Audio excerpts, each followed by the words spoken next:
Nuevamente estamos con ustedes para explicar una parte de la unidad 1 de la materia física eléctrica. Todos ya creo que hemos estudiado que la electrostática lo que estudia es el comportamiento de los cuerpos cuando sus cargas eléctricas interactúan. En pocas palabras, es una rama de la física que se encarga de analizar, de estudiar todos los efectos que se producen en los cuerpos como consecuencia de la interacción de sus cargas eléctricas. Observen que la palabra electrostática lo que en sí nos está diciendo es que hay unas cargas eléctricas, que una parte eléctrica que se encuentra quieta. Es decir, que lo importante es que estas cargas eléctricas estén en equilibrio. Para esto, acordémonos del átomo. El átomo, y tomemos el modelo de Bohr, el modelo de Bohr nos dice que el átomo, la conformación es un núcleo donde se encuentran los neutrones y protones, y en torno a él, en círculos concéntricos, giran las partículas cargadas eléctricamente con la parte negativa, los cuales son los electrones. El mismo número de electrones que hay en la periferia es el mismo número de protones que hay cuando el átomo está eléctricamente neutro. Si nosotros logramos introducirle de alguna forma electrones al átomo, entonces va a tener más cargas eléctricas negativas que positivas. Y a esto se le va a llamar un ion negativo. Pero si de alguna manera le logramos quitar cargas eléctricas, entonces le logramos quitar electrones, entonces va a quedar con menos electrones que protones. Entonces tendrá más carga positiva y se llamará un ion positivo. Más adelante, en el transcurso de este video, vamos a ver las formas de ionización de la materia, que no es otro estilo que las formas de producción de electricidad. Porque la electricidad se produce es cuando nosotros podemos hacer que pasen los electrones de un átomo a otro. Ese paso de electrones de un átomo a otro, entonces lo que hace es la electricidad. Esos electrones que van a ir de un átomo a otro son electrones que se encuentran en el último nivel de la estructura de Bohr, y son electrones de cierta manera, ese último nivel, pues de cierta manera puede tener un par de electrones nada más, o le pueden hacer o le pueden hacer falta un par de electrones para que quede completo. Entonces puede recibir o puede dar. Si da, pues igual hay un paso de unos electrones de un átomo a otro, y si recibe igual, hay un paso de unos electrones de un átomo a otro, y ahí es donde se produce la electricidad. Pero realmente, ¿qué es una carga? Sí, que es una carga eléctrica. Una carga eléctrica sencillamente es una propiedad intrínseca de la materia, al igual que la masa. La carga eléctrica es inherente a la materia. Lo que habíamos visto pues anteriormente, por la misma conformación de la materia, que la materia está conformada por, por átomos, y los átomos tienen sus electrones, sus protones, sus núcleos. Entonces ahí es donde está la carga eléctrica. Las unidades de la carga en el sistema MKS o sistema internacional es un coulomb. Y un coulomb sencillamente, también se puede decir un coulombio, pues sencillamente son 6.242 por 10 a las 18 electrones libres. Y en el sistema CGS, o sistema francés de unidades, está el coulomb, que sencillamente es 4.8 por 10 a la menos 10 unidades de carga eléctrica. Fíjense que un coulomb es la cantidad de carga que pasa por la sección transversal de un conductor eléctrico en un segundo, cuando la corriente eléctrica es de 1 amperio. Eso es un coulomb. No olvidemos que la carga eléctrica es algo que se conserva. Es decir, que no es porque pasen fenómenos eléctricos que la carga eléctrica se pierde. No, ella se conserva. Hay conservación pues, de la carga eléctrica. Cuando el átomo llega a sus estados pues, de equilibrio, sencillamente podemos hablar de una carga neutra cuando está en estados pues, como de equilibrio.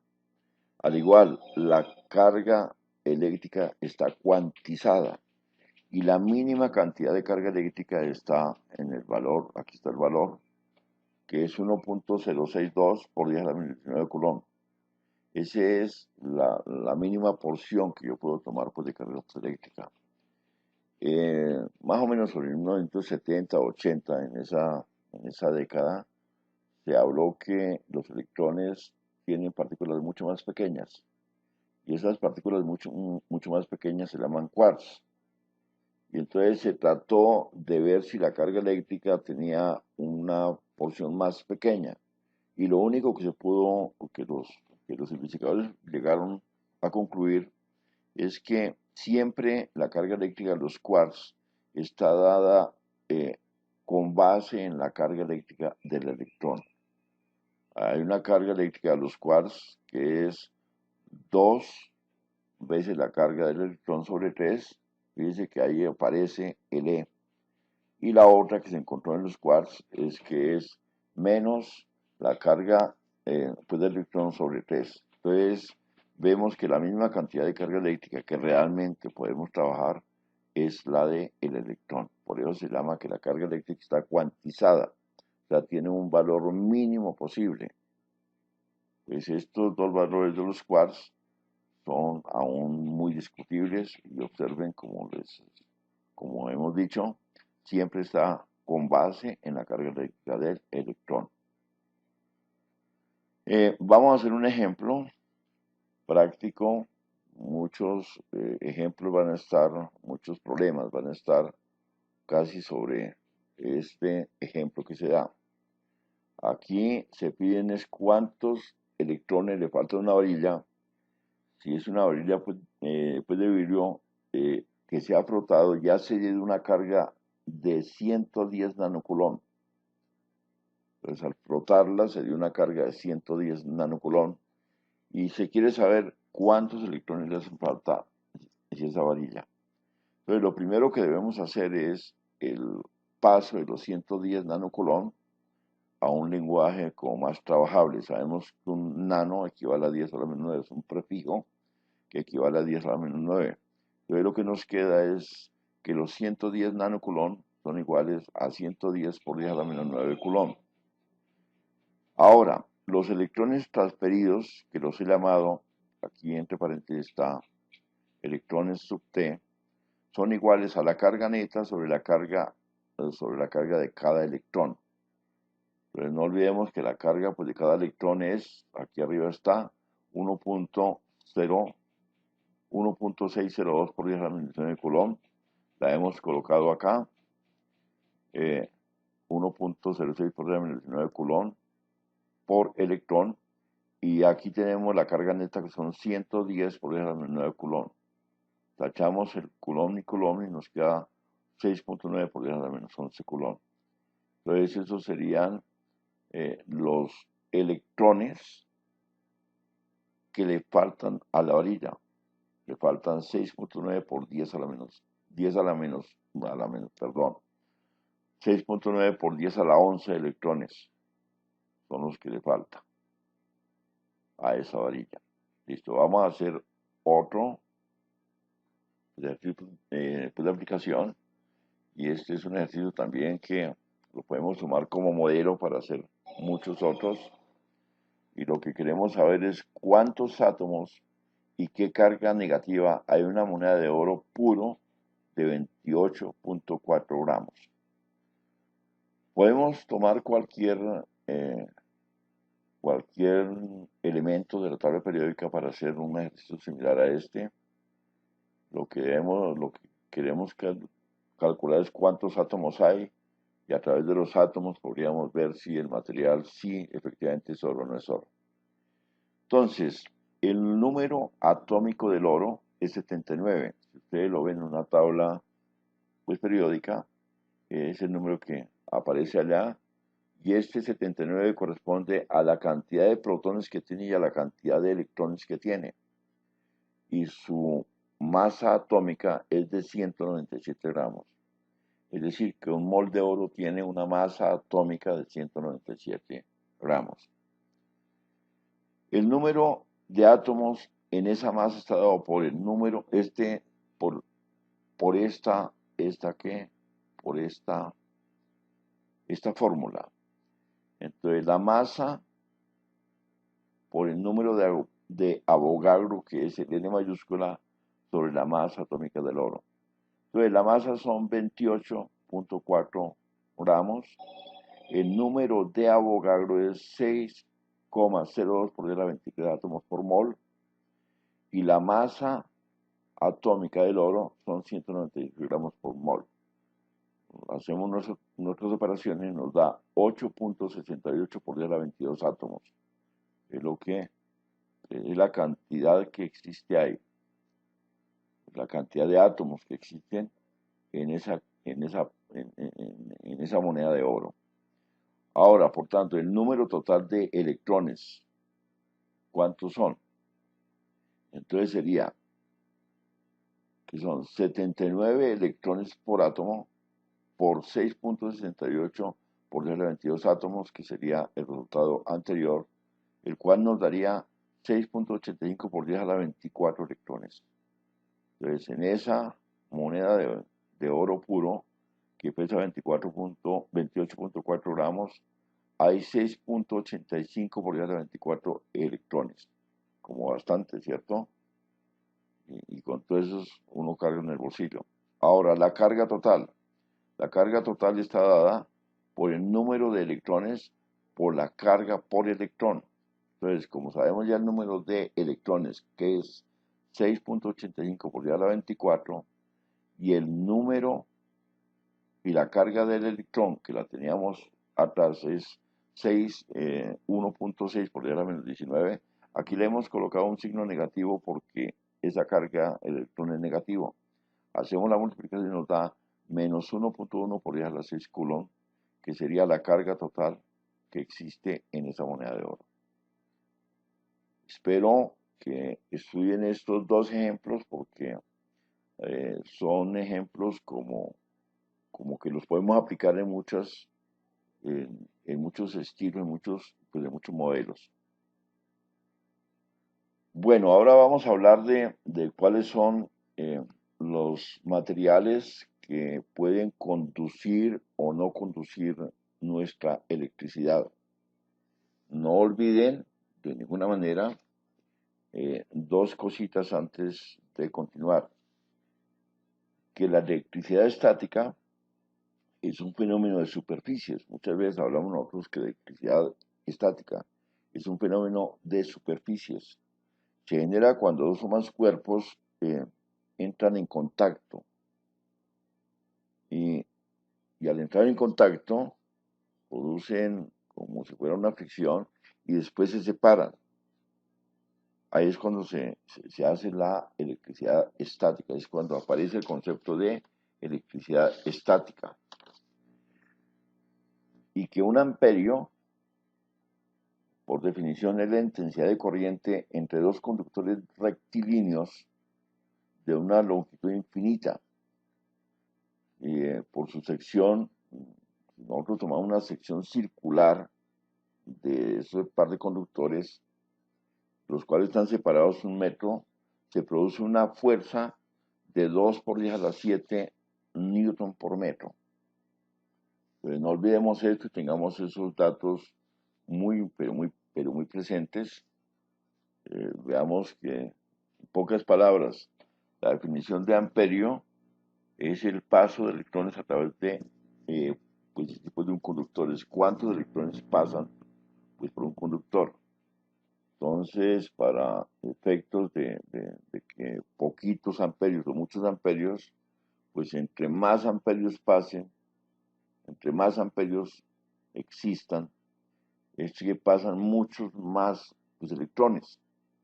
Y si nosotros nos estamos siendo como conductores de una corriente, pues de cuando el amperaje es bajito, pues pasan poquitos electrones y no nos hace mucho daño, pero cuando ya el amperaje es muy alto, pues pasan demasiados pues, electrones por nuestro cuerpo, y ahí es cuando producen ciertas cosas que pueden llegar pues, a ser fatales. Listo. Entonces, hablemos ahora de los materiales eh, que dejan o no dejan pasar nuestra corriente, nuestra electricidad. Primero están pues, los conductores. Los conductores ya sabemos que son todos aquellos como el oro, como el cobre, como la plata, que dejan pasar muy fácil pues, la electricidad. ¿Por qué? Porque ellos tienen muchos electrones libres. Porque hablábamos al comienzo de los átomos, entonces ellos tienen la capacidad de recibir o de donar pues, electrones, y el paso de electrones es lo que me permite la electricidad. Entonces, estos conductores poseen electrones libres, el cual permite sin mayor esfuerzo que la electricidad pase. Hay otros materiales que se denominan dieléctricos, también se denominan aislantes o no conductores. Estos materiales tienen cierta dificultad en el paso pues, de electrones.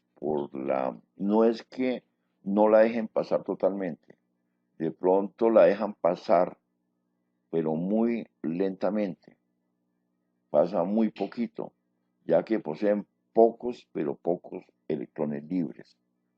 Y como hay pocos pues, electrones libres, entonces hay poco movimiento de partículas. Al haber poco movimiento de partículas, pues el paso de pues, electricidad es mínimo.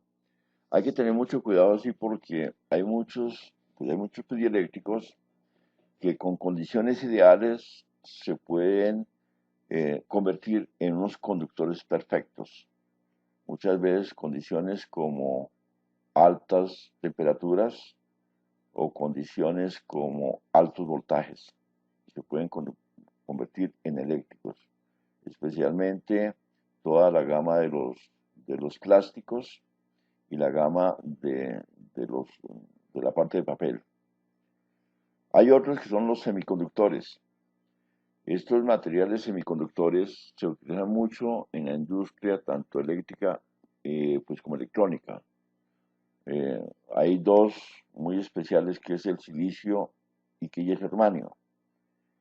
Ellos dejan pasar por la corriente con determinadas condiciones. Generalmente, cuando yo cojo estos dos materiales y los contamino, que en el jargón técnico pues, se llama dopaje, los dopo, entonces al contaminarlo afecto pues como su red pues, ya cristalina, y, y permito que pase corriente, y muchas veces lo puedo hacer que la corriente pase en determinado pues, sentido. De ahí que podemos utilizarlo para hacer resistencias eléctricas, que se utilizan mucho pues, en los circuitos eléctricos, o hacer diodos. Dependiendo del dopaje que yo le haga, entonces puedo hacer que me conduzca solamente en un sentido, pues la corriente, que los electrones vayan en un solo sentido y que en otro sentido haya una altísima barrera de potencial y no puedan pasar. Otro también es el selenio puro, que ese sí no tengo que ponerme a meter impurezas, sino que lo hago es con efectos de luz. Dependiendo la luz que yo le coloque, entonces se me convierte pues en conductor y me deja pasar ciertos niveles pues de corriente. Como les dije antes, no olvidemos que muchos de ellos por efectos de temperatura también se pueden convertir en unos excelentes conductores. Y como último, de estos materiales están los superconductores. Los superconductores es una rama que se estudió desde hace poco, y se vio que muchos materiales, cuando se someten a temperaturas casi cercanas pues a los 0 grados Kelvin, que es la temperatura pues, del cero absoluto, pierden toda resistencia eléctrica y se convierten en unos excelentísimos conductores, ya que allí los electrones no tienen ningún choque, no pierden nada pues, con energía y se convierten en los mejores conductores, por eso se llaman superconductores. Pero como vimos antes, hay que darle las condiciones ideales para que eso pase. Y los materiales, pues como superconductores más idóneos son todos aquellos pues cerámicos. El oro, la plata, el cobre jamás serán superconductores, porque al enfriarlos, ellos antes tienen es como menor movilidad de los electrones libres, como que se aferran más. Y por último, la charla del día de hoy, vamos a ver lo que hablábamos al comienzo, a ver las formas de ionización, que no es otra cosa que las formas de producir electricidad. Una de ellas, la primera de ellas es por contacto. Si nosotros ponemos en contacto un cuerpo que está eléctricamente más cargado cerca a otro que está eléctricamente menos cargado, si los unimos, si los tocamos, entonces el cuerpo más cargado cede cargas para llegar como un equilibrio electrostático. La siguiente es por inducción electrostática. La inducción pues, electrostática, la influencia, ocurre cuando hay un cuerpo más cargado que otro y lo acerco sin que se toquen, nada más que interactúen entre ellos. Entonces se ve que hay una producción de electricidad, que hay una ionización de la materia, ideal para las hidroeléctricas. Otro es por rozamiento. Observen que sobre todo los vehículos que transportan combustibles, generalmente ellos llevan una cadena, llevan algo de metal que toca, que va tocando al piso de manera permanente. ¿Esto por qué es? Porque el paso del vehículo, cuando rompe el aire ocasiona fricción sobre el vehículo y el vehículo se carga y esa carga es estática. Debo llevarla a tierra, si no de pronto se cometen ciertos errores. Muchas veces le sucede a uno también eso, la fricción en el carro, cuando uno va en el carro, sobre todo en los climas, en las épocas cálidas, y al bajarse uno del carro y toca una superficie metálica, siente como un corrientazo. Pues el carro adquirió, eh, se ionizó, adquirió pues, electricidad por rozamiento.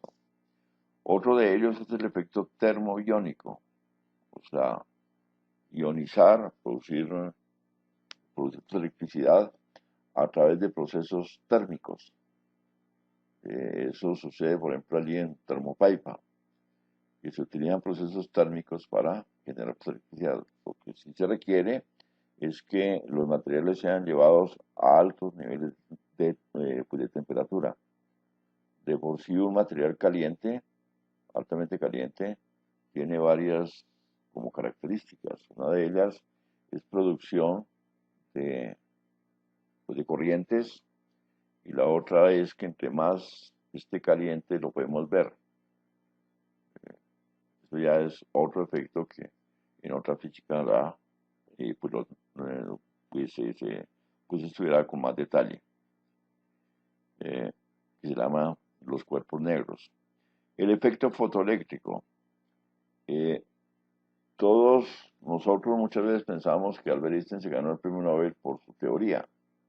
No, a Albert Einstein le dieron el premio Nobel en 1917 por estudiar el efecto fotoeléctrico. Y la pregunta que él se hizo básicamente fue, ¿por qué veo las cosas?